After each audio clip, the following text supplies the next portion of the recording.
Assalamualaikum Ustadz. Waalaikumsalam warahmatullahi wabarakatuh. Semoga Ustadz selalu diberi kesehatan dan keberkahan. Amin, amin ya rabbal alamin. Terima kasih atas doanya. Kalau ingat saya, doakan saya sehat, saya berkah, saya husnul khotimah. Karena hidup saya cita-citanya cuma itu.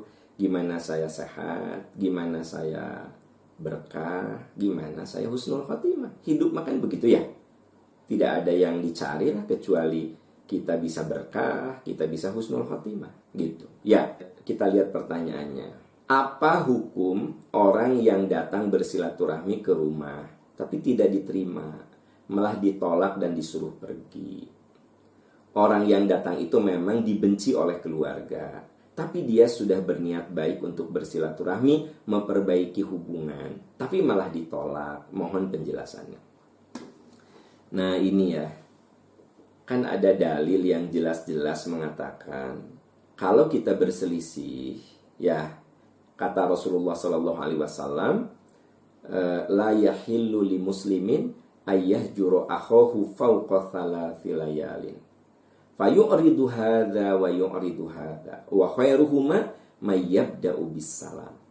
Sabda Rasul, haram seorang muslim bermusuhan lebih dari 3 hari. Jadi kalau kita mau diem-diem ya, itu jatahnya 3 hari lah. Jadi kalau suami istri diem 3 hari. Ya. Kita kesel sama ipar, didiemin sama kita 3 hari. Kita kesel sama mantu, jatahnya 3 hari. Kalau sudah 3 hari Anda tetap saling membenci, Anda tetap masih bermusuhan, Allah marah. Ya.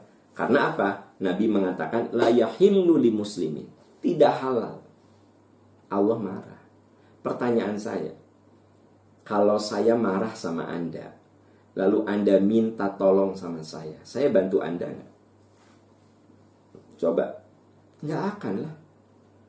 Teman Anda minta tolong, tapi Anda lagi marah sama dia, lagi kesel sama dia, Anda tidak akan bantu. Coba catat ya, perhatikan. Kalau kita bermusuhan lebih dari 3 hari, Allah tuh marah. Berarti orang yang bermusuhan itu, dia doanya tidak akan dikabulkan. Kenapa? Karena Allah sedang marah. Itu loh, ya. Ya orang lagi dimarahi kok dikasih gimana? Enggak mungkin lah. Ya. Nah, makanya Nabi mengatakan wa khairuhuma may yabda'u bis salam. Dan sebaik-baik di antara mereka yang memulai perdamaian.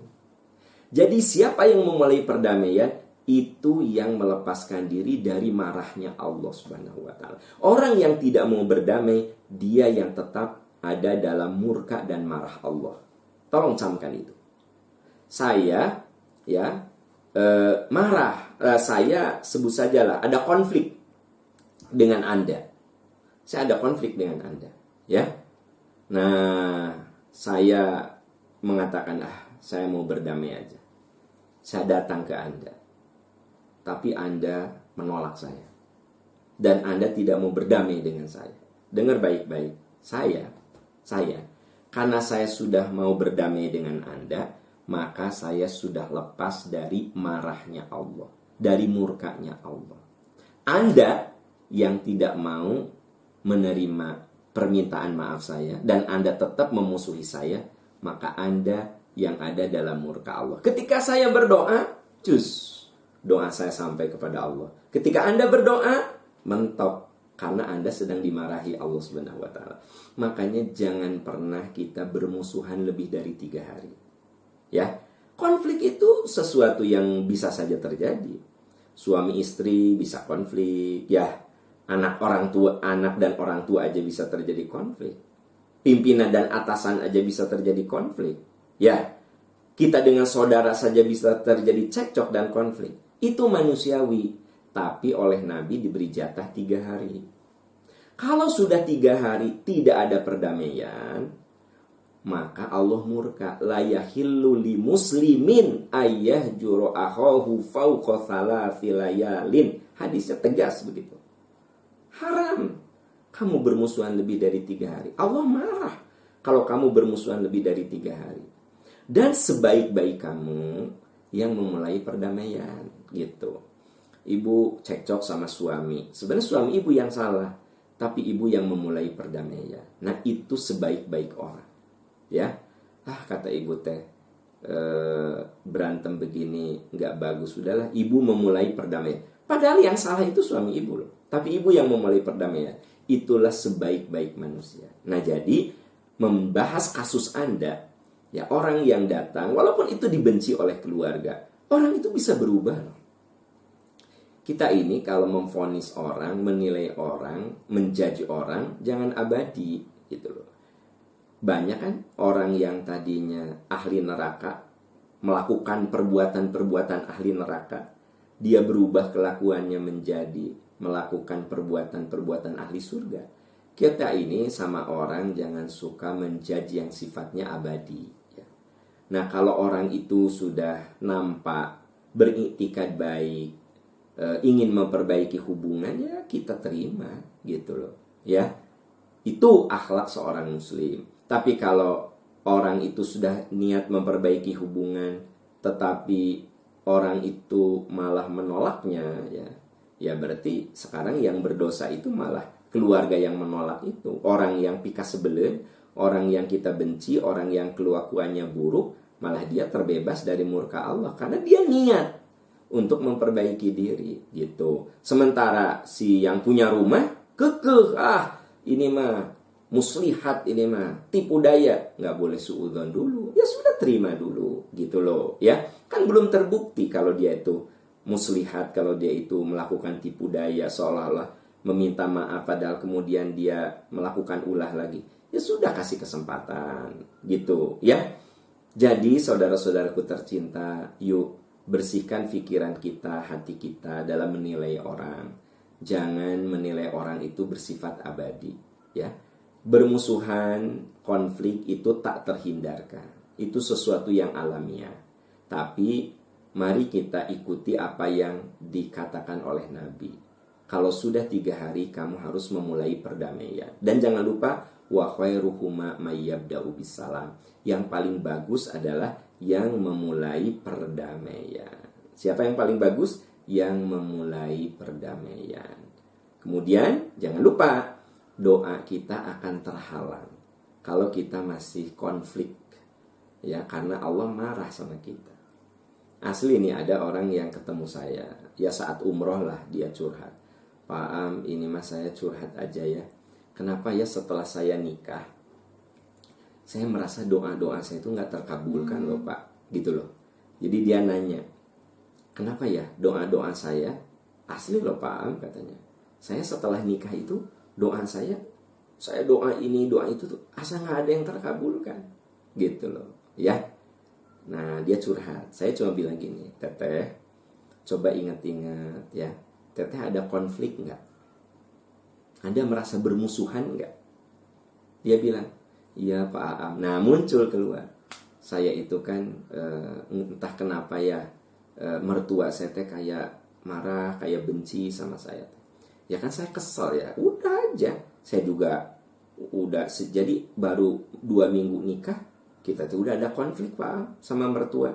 Saya emang gak pernah datang sama mertua. Lebaran juga, apa kitanya gak salah, kemudian terus kita tuh suka diomongin sama mertua saya. Nah, dia bilang gitu. Saya bilang gitu, nah ini nih menurut saya sebabnya. Kamu sebagai anak, ya minta maaf lah sama mertua kamu gitu. Ya tapi Pak Am pika sebelin. Nah ini, ya sok kamu minta maaf, kamu tetap baik sama mertua kamu. Ternyata di belakang itu kamu suka diomongin ke mantu-mantu yang lain, biarin aja, kamu tetap bersilaturahmi. Nanti ya Allah meridhoi kamu karena kamu sudah memulai perdamaian. Ternyata mertua kamu tidak berdamai, itu mah dia yang doanya tidak terkabulkan, kamu jadi terkabulkan. Nah sementara ini, nah Allah murka sama kamu. Saya bilang gitu. Dia bilang, oh iya deh. Nah akhirnya setelah umroh mungkin dia langsung minta maaf ke mertuanya. Walaupun diperlakukan buruk, tetap dia baik. Ketemu saya lagi, ya. Setahun kemudian di pengajian dia bilang, Pak Aam, bener loh, mujarab, doa-doa saya jadi terkabulkan. Nah, jadi dia ngeh. Kalau doanya susah terkabulkan itu karena dia ada konflik, ya.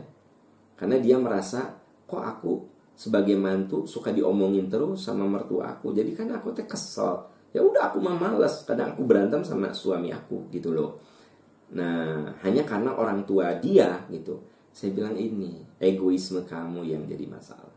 Kita sebagai anak mengalah saja. Sudah minta maaf. Ternyata Anda tetap diomongin di depan mantu-mantu lain, dijelek-jelekin. Itu mah urusan dia. Yang penting kamu bersilaturahmi. Nah, ini begitu kamu bersilaturahmi, nanti Allah cabut marahnya. Karena Nabi mengatakan, sebaik-baik kamu yang memulai perdamaian. Nah, Bu, Pak, asli loh, setelah saya diskusi ya saat umroh. Kan kalau lagi umroh mah enak ya. Ada waktu makan pagi, ya saya kumpul dengan jamaah. Ada waktu makan siang, waktu makan malam. Ya di antara mereka ada yang curhat, diskusi. Kalau nggak lagi umroh kan, ya kadang saya sibuk, orang itu juga sibuk. Tapi pas umroh kan ada saat lagi makan di meja, kan gitu, ngobrol, diskusi. Nah, saya kasih solusi itu. Dan dia ngaku ke saya, jujur, Pak Am bener loh. Setelah saya mengalah, saya minta maaf. Ya udahlah, walaupun mertua saya selalu buruk sama saya mah baik terus sama dia. Bener loh Pak Am, saya ini doa-doa jadi banyak terkabulkan. Nah, ini saya ceritakan pelajaran untuk kita semua. Jangan senang dalam sebuah konflik. Jangan senang dalam sebuah permusuhan. Jangan ngoyok dengan rasa marah yang membuat Anda memutuskan silaturahmi. Kenapa?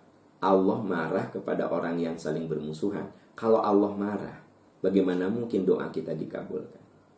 Maka mulailah perdamaian. Wa khairuhuma may yabda'u bis-salam.